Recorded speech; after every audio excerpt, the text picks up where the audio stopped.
Alpha's Notebook, Tome 1. Braun grunted as Bubo chimed an alert through the echoing chambers of the workshop. A new divine male. Braun never questioned the will of Gon, but this new D-mail system seems to be more trouble than it's worth at times. Sure, messages are far faster to send than with standard couriers, but at what cost? He groaned to himself as he made a mental note to change the acceptance filters on his box to more restrict the special procurement through arcane means settings. This SPAM is more of an annoyance than anything else. If he had to hear from just one more cousin about how they want to send him pointless treasure holds they acquired once ascending to princedom, if only he could assist them with buying the right attunement tools to secure the transdimensional portal.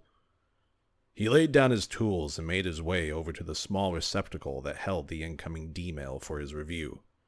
Gond at least saw it fit in his great progressiveness to maintain some sort of physical component to this whole system.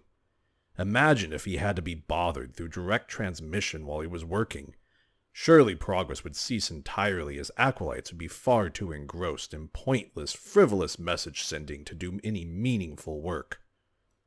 He braced himself against the expected disappointment he was sure to face upon opening the inbox and seeing what was sent. Much to his surprise, however, it was a tome addressed to him by none other than his own envoy. So Alpha, first of many, has finally sent his provisional report. Most excellent indeed. Bubo, come here. We have formal word from Alpha at last. Bubo chirped and flew over to Braun's shoulder.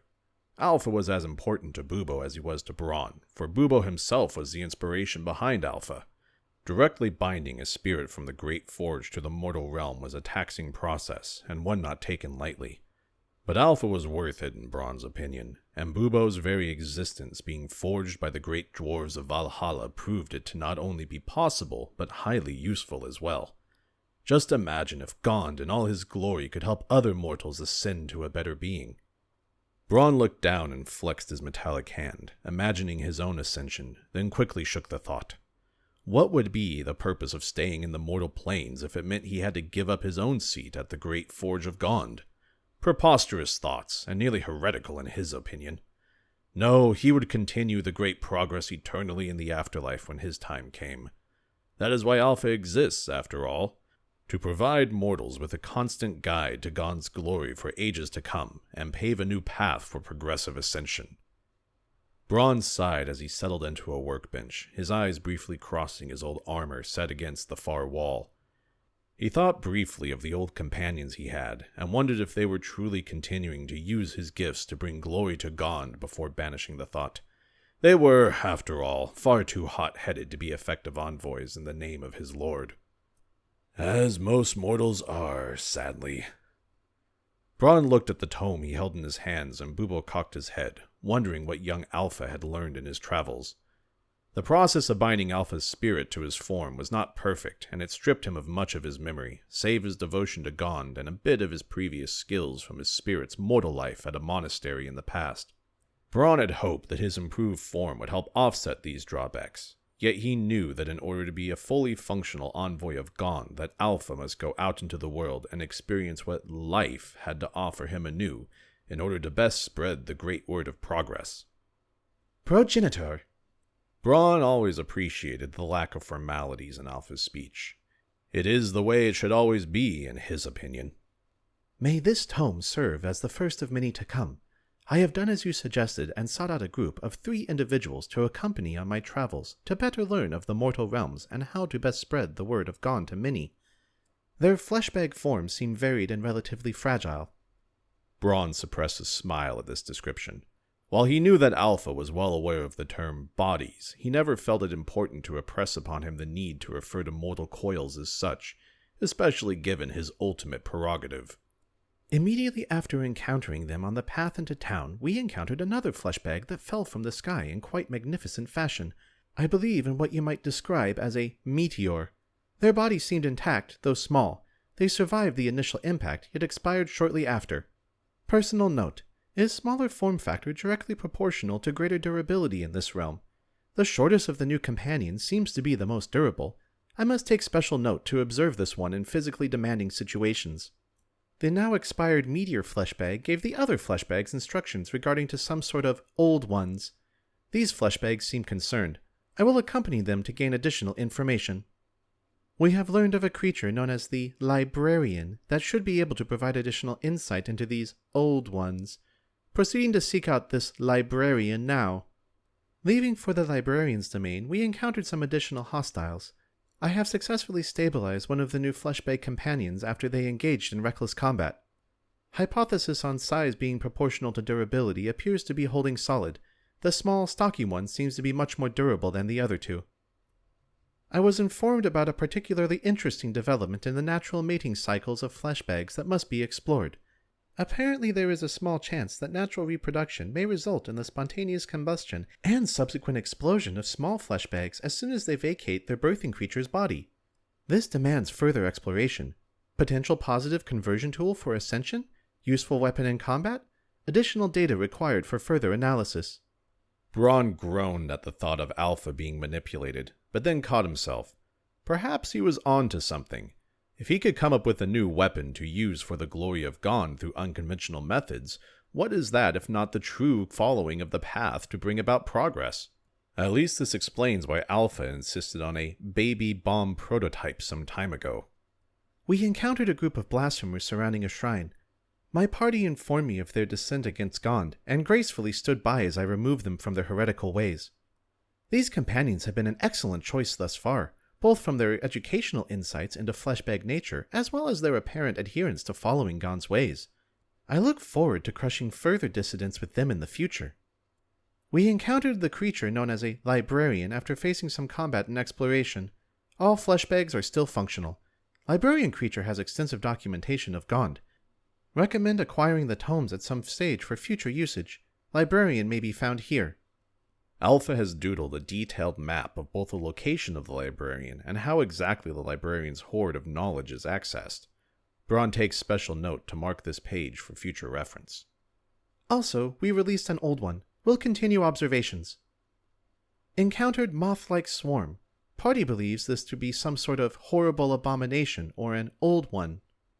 In my understanding, moths do not have a long lifespan, and thus this observation that they may be an old one seems illogical. Side note, prototype exploding baby was highly effective against said moths. Recommend mass production after some adjustments. Braun smiled at the thought of his handiwork being used effectively in combat by his own creation. Gond truly is good. Additional notes on company. Short, stocky one seems highly durable in fights. Possible structural changes for the Ascended? Lithe, pointy-eared one seems adept at shooting things with a bow, but does not seem to wish to close distances often. Perhaps due to structural flaw? Size to durability ratio? Requires further analysis. Dark-skinned one with head protrusions seems curious, very informative. Good source of information. Must seek additional insight. Information from study or biological in nature? Chartering ship for seeking legendary warrior King Theseus. Can fleshbags be returned to mortal form after so long?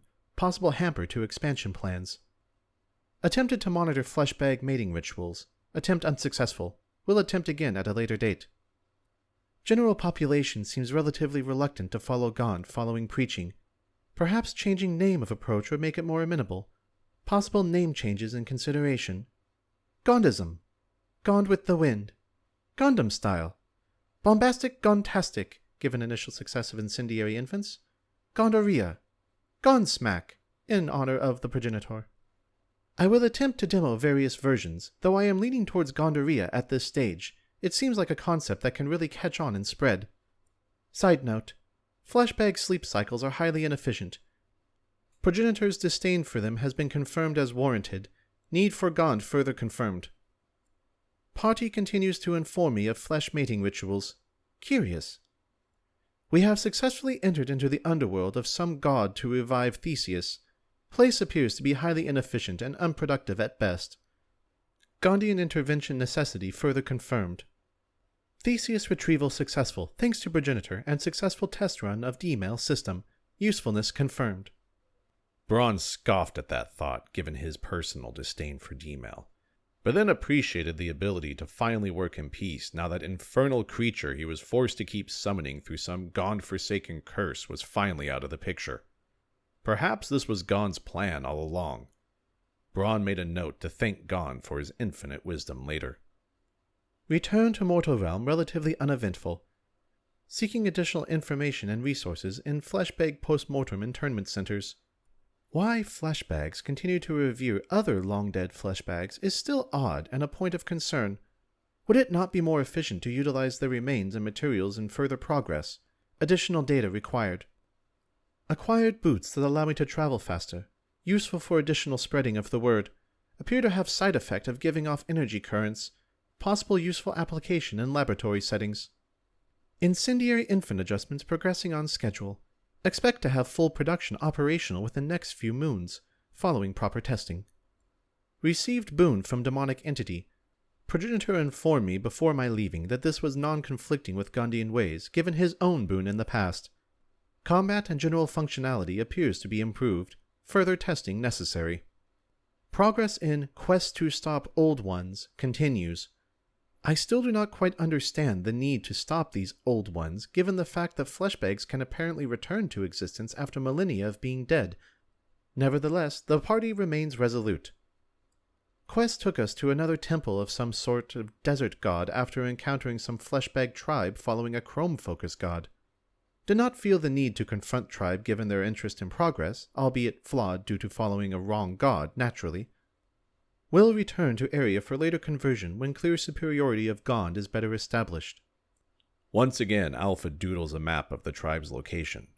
Braun briefly considers smiting them from the face of the realm for their blasphemous following of another god, but considers the restraint Alpha has and decides to put off the smiting, for now, to see how future conversion attempts go.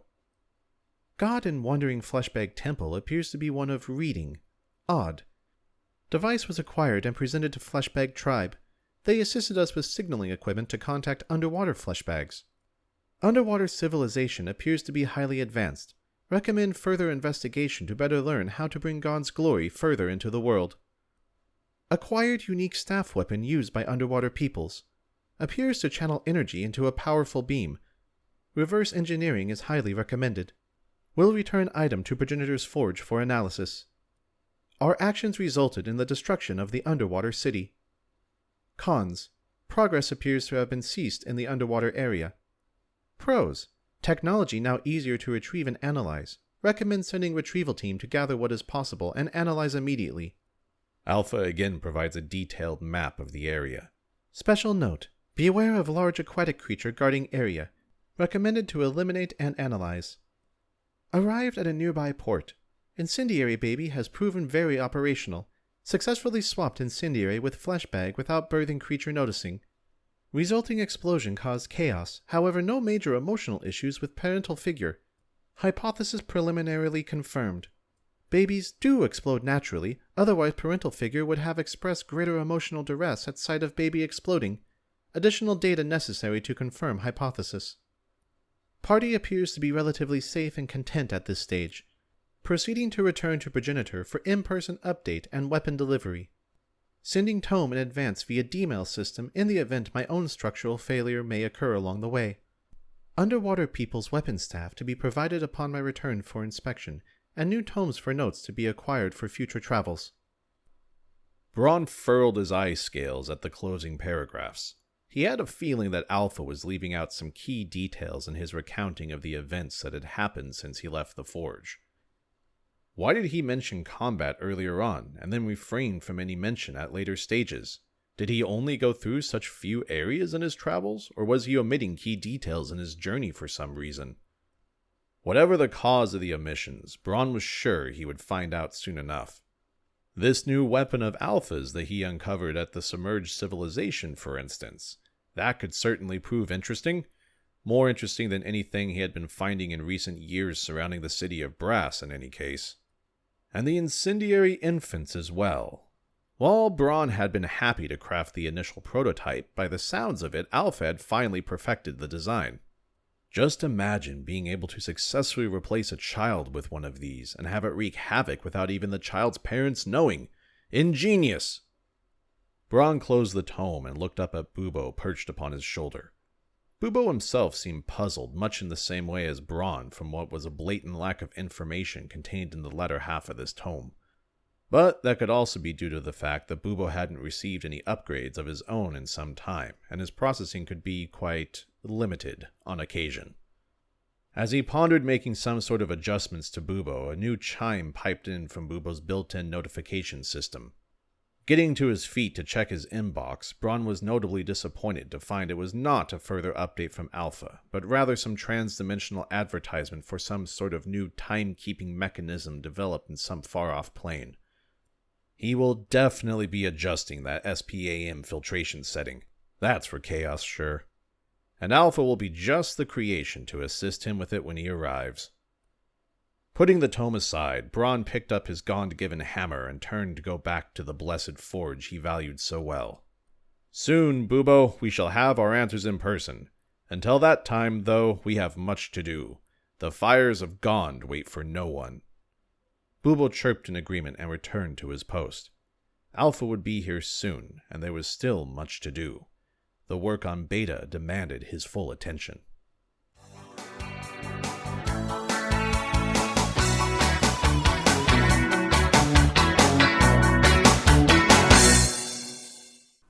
This has been an Azentuary LLC production. Find us online at azentuary.com for character bios, merchandise, Patreon, and more. Thank you for listening.